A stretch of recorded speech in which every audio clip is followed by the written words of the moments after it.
Good afternoon, everybody, and thank you for coming out on Labor Day.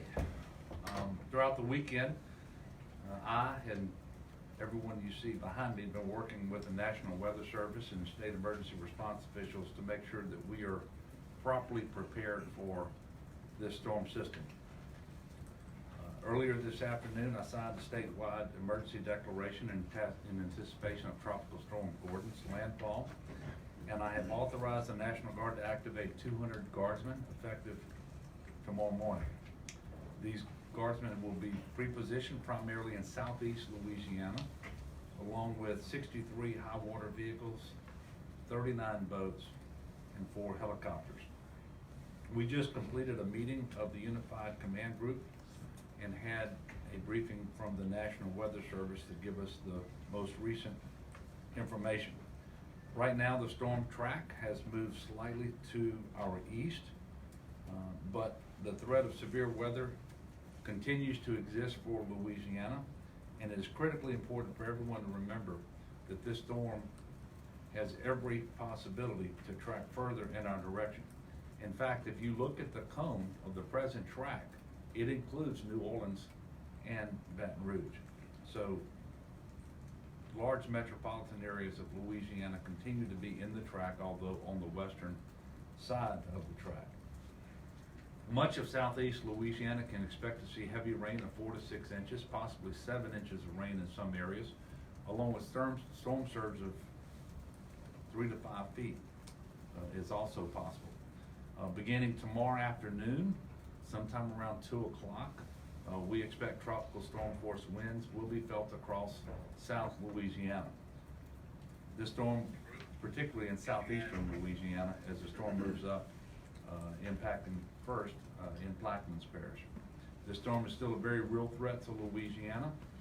Nobody should think that we're out of the woods just because it is the Mississippi and Alabama coast that currently are under hurricane warnings, because just a small shift of the track towards the west will bring those warnings into Louisiana. This morning I did have the opportunity to speak with FEMA Administrator Brock Long. He assured me that the federal government stands ready to assist the state of Louisiana should the need arise, and in fact FEMA has already dispatched to Louisiana John Long, who is here and he's standing behind me, and we appreciate having John Long here, and I appreciate the working relationship that we've got with Brock Long and the folks at FEMA. I've also been in contact with Mayor LaToya Cantrell in New Orleans, and we are closely coordinating and assisting the city of New Orleans as the storm approaches. It's very important for everyone across Louisiana.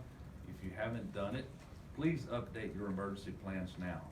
There are tips to prepare for this storm at getagameplan.org. That's www.getagameplan.org.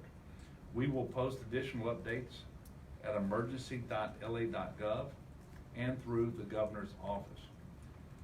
511la.org, that is 511la.org, is the best source for real-time road information going forward. And as waters begin to rise in some areas because of rain or storm surge, please do not attempt to drive through water if you don't know how deep it is. Turn around. Our experience over the last few years is that's when the most fatalities happen with individuals trying to drive through water. Our next Unified Command Group meeting will be at 11 o'clock tomorrow morning, and we will follow that meeting up with another press conference to update everyone. But between now and then, I encourage everyone to pay attention to your local news throughout the night and into the morning.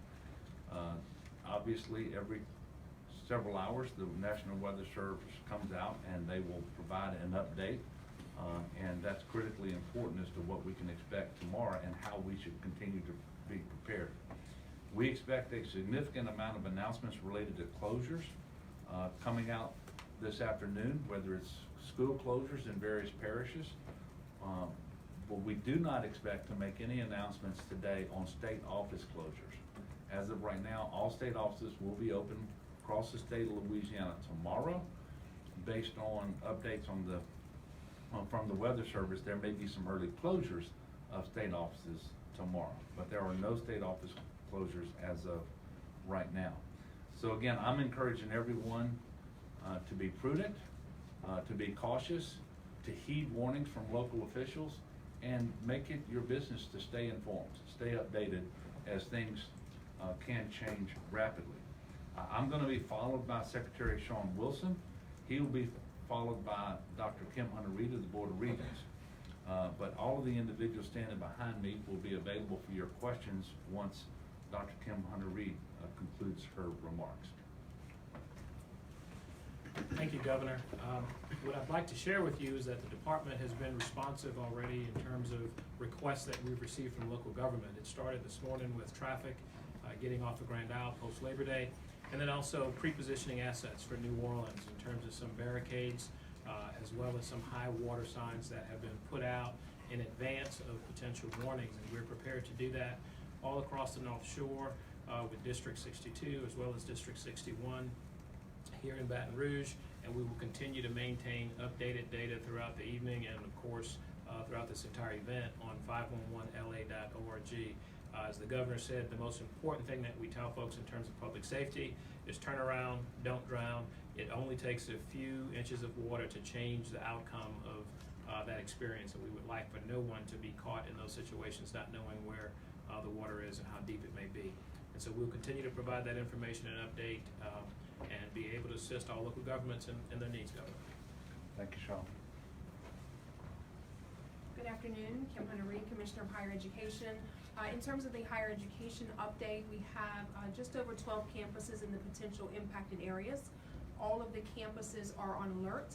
They are both monitoring the weather and also in touch with law enforcement. I have spoken to all of the system presidents today. They are, of course, in close contact with the campus presidents. We have one closure, Nunez Community College as of now, but as the governor mentioned, we want to encourage people to watch the weather closely, to have a game plan, and to make sure that we are all focused on safety. Campus safety, student safety, that is what matters most to us. And so we will continue to monitor the weather, to be ready to support those students and those communities that are impacted, and look forward to additional information as it is available. Thank you. Thank you, Kim. Any questions? Yes, ma'am. Can you talk about how confident or whether you have concerns about the New Orleans drainage system?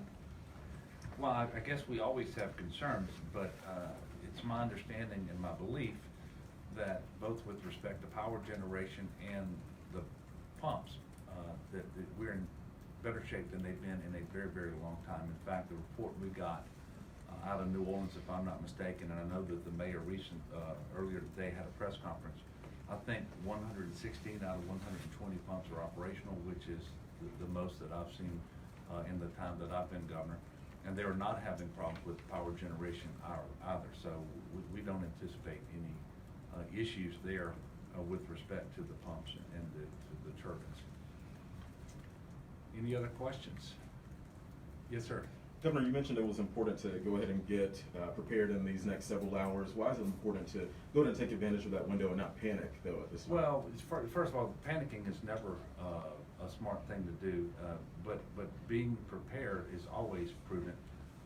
And you know, we do have some time left between now and when tropical storm force winds will be in Louisiana.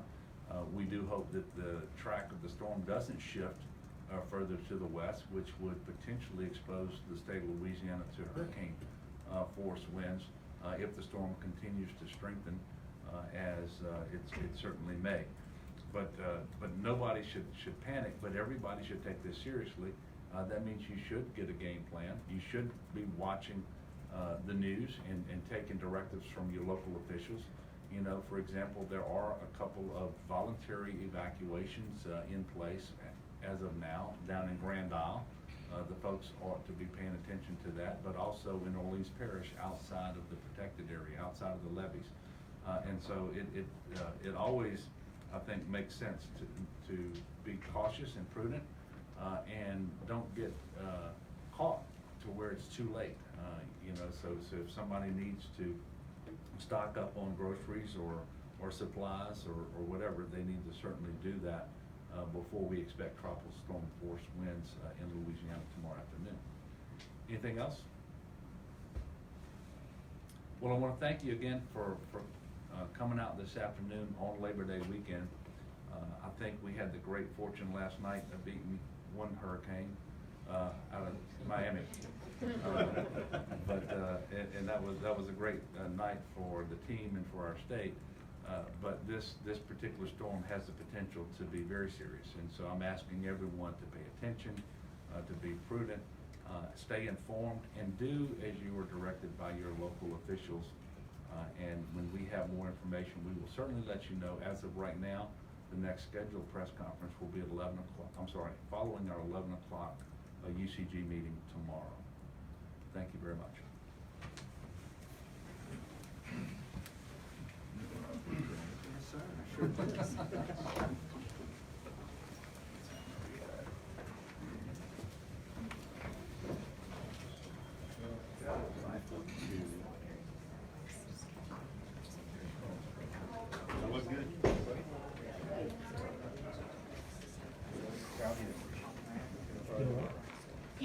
Hold on, let me. No, I'm not good. I'm stuck on one.